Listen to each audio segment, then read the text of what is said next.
Saya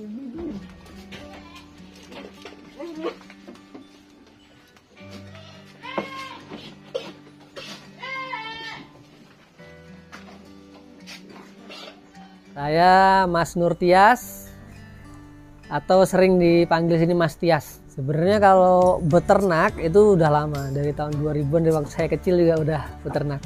Cuma farm ini berdiri sejak 2020. Di sini kita mulai dulu ada 4 ekor. 4 ekor. 4 ekor.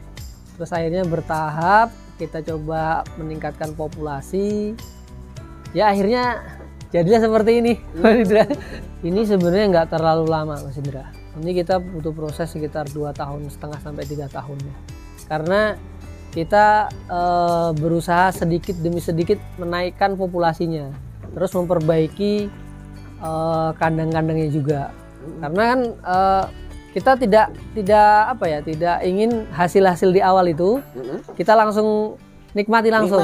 Nah, tapi kita gunakan untuk pengembangan kandang ini gitu, sehingga nanti ketika sudah sampai ke target yang kita tentukan ya nanti barulah kita bisa menikmati dengan hasil-hasil dari produk-produk yang sudah kita siapkan gitu. Kalau untuk background pekerjaan sendiri Mas Tias ini gimana? Usahanya apa Mas? Saya backgroundnya konsultan keuangan dan perpajakan. Konsultan keuangan dan perpajakan. Iya. Kok isi gelem Mas nekuni peternakan seperti ini Mas? Jadi ya Mas seneng soalnya dari kecil tuh sudah dekat lah sama ternak gitu ya. Sama ternak ya. Jadi udah ya nggak bisa dilepaskan ya, karena kambing itu paling mudah sih untuk dirawat, apalagi di Lampung secara pakannya itu juga mudah. Jadi ya seperti lebih mudah aja sih Mas Indra kalau misalkan kita memelihara kambing itu. Gitu. Untuk populasi untuk saat ini ada berapa ekor Mas Tias? Untuk populasi keseluruhan 60 ekor lebih ini. Pakan selain yang gratis ya, saya ada konsentrat itu khusus untuk pejantan Mas Indra. Konsentratnya itu. Sama untuk kambing-kambing yang kelas seni itu kita juga kasih tambahan DDGS atau jagung. Jagung sama bungkil kedelai sih. Tapi nggak terlalu banyak porsinya dia. Kalau keuntungan secara materinya mungkin ya yang terlihat ya mungkin ya. Salah satunya ya mungkin kalau orang tua sendiri kan ini mulainya dari orang tua yang merintis ya. Mulainya dari orang tua. Orang tua, saya kan meneruskan. Nah orang tua itu ya bisa menyekolahkan saya Mas. Bisa sampai selesai menyekolahkan saya, adik-adik saya juga alhamdulillah.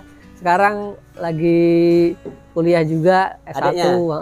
Saya baru selesai S2 kemarin, belum lama. Sampai baru selesai S2? Baru selesai S2. Adiknya? Adiknya S1. S1? S1. Loh si abot rek. Tapi alhamdulillah dari kerja keras kita, kolaborasi kita bersama orang tua dan anak bisa membiayai kehidupan anak-anaknya, terutama orang tua ya. Kita juga berusaha sebagai anak membantu sih yang bisa kita bantu gitu. Ya alhamdulillah sih dengan populasi 60 ini sudah lumayan ya, walaupun sedikit-sedikit kita bisa beli kendaraan buat operasional. Alhamdulillah sudah kebeli. Dan ya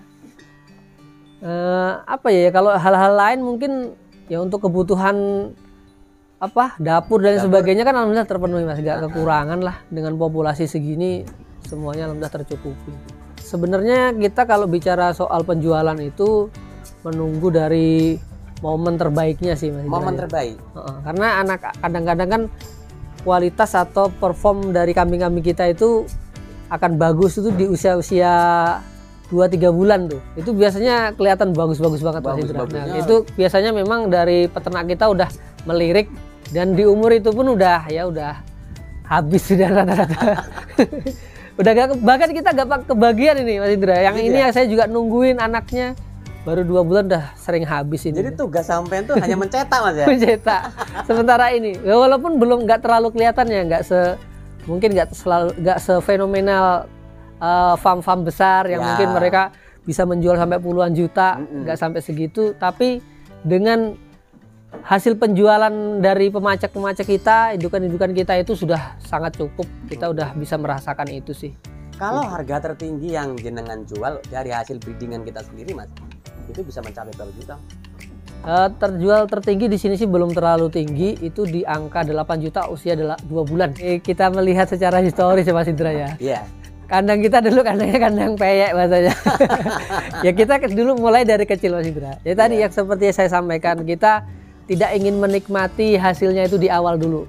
Jadi hasil dari penjualan kambing kita olah lagi, kita jadikan kambing, kemudian kita jual lagi kambingnya, kita bikin kandang sehingga bisa menghasilkan ya keadaan yang lebih nyaman lah mungkin daripada kondisi-kondisi sebelumnya. Jadi semuanya berproses sih Mas Indra. Berproses.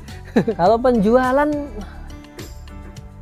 ya mungkin udah ratusan juta ya, yang pasti udah ratusan juta. Ya kandang ini kan kita bisa menilai berapa ya Mas Sudan. Ini habis berapa ini Mas? Kandang ini kalau semuanya ini 60 juta habis. 60 juta depan belakang. Depan belakang ini? Iya. Sama sana itu ya? Iya. Terus kita juga punya kendaraan, alhamdulillah kan. Bisa beli kendaraan. Ya itu kalau kita melihat secara hitung-hitungan mungkin udah ya lumayan lah Mas Indra untuk ditambah dengan jenengan S1 sama S2 tuh ya. Wah itu. Enggak cukup 100 Mas ya? Enggak cukup 100 ya. Itu jelas habis 300 tuh Mas. Alhamdulillah lah. Tercukupi Mas. Kita setiap periode berusaha untuk memperbaiki dari sisi kandangnya, kualitas isinya pun juga kita perbaiki Mas. Selalu ada perbaikan. Betul, karena kalau kita stuck di satu titik tanpa ada perbaikan itu nggak akan tumbuh kita gitu ya.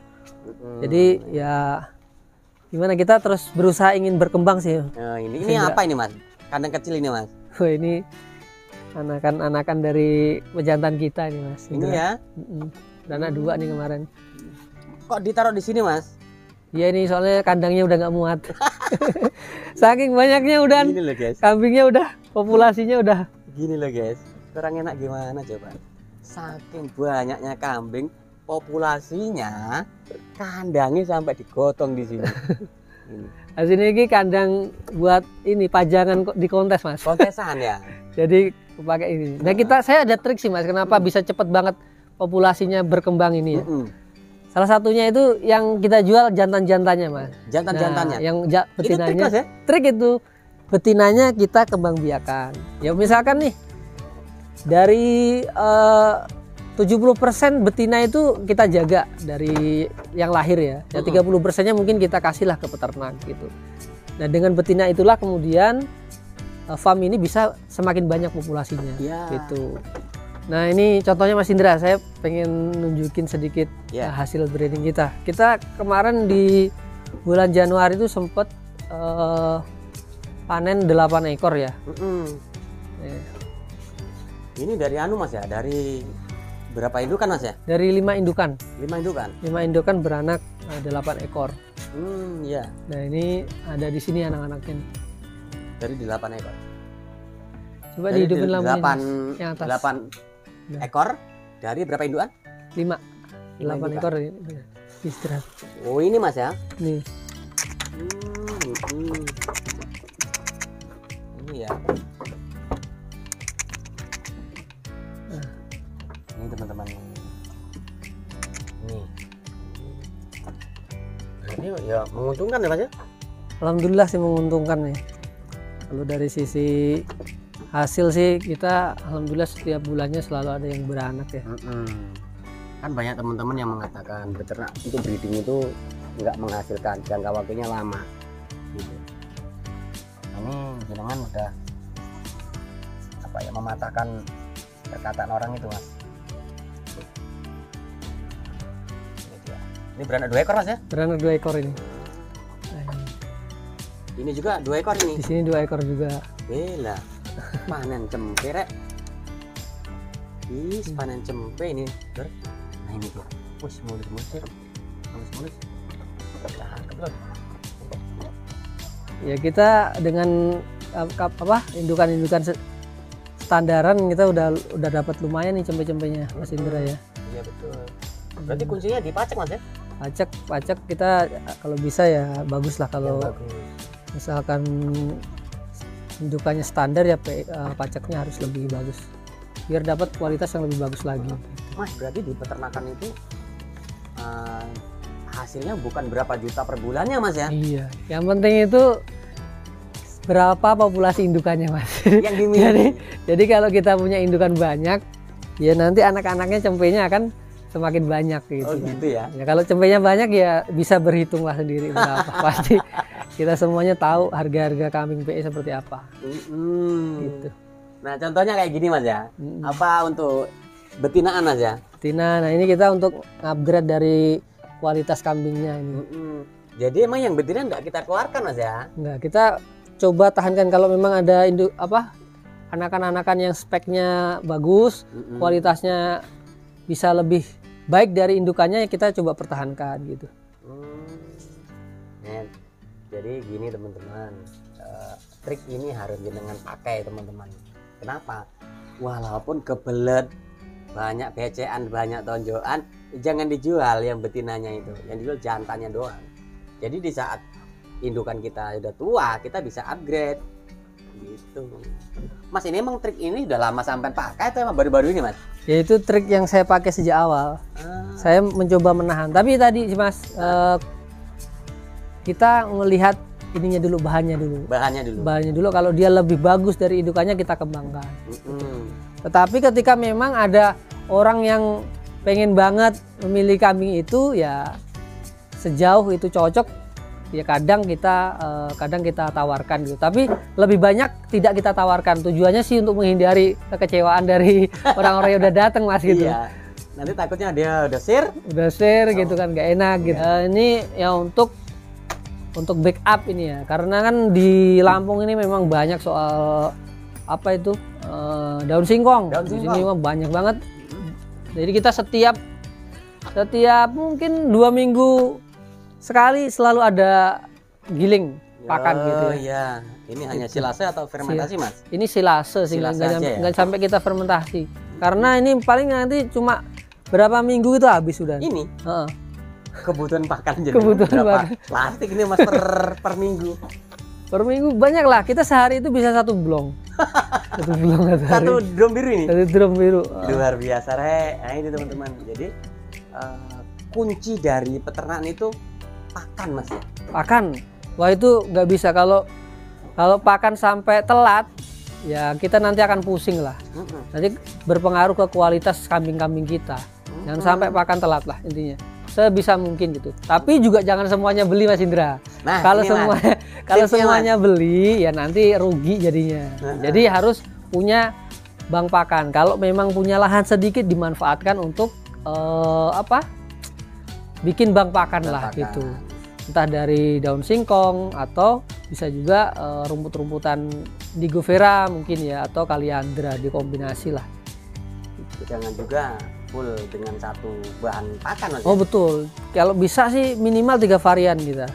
Misalkan daun singkong, kita punya Indigo Vera, Kaliandra.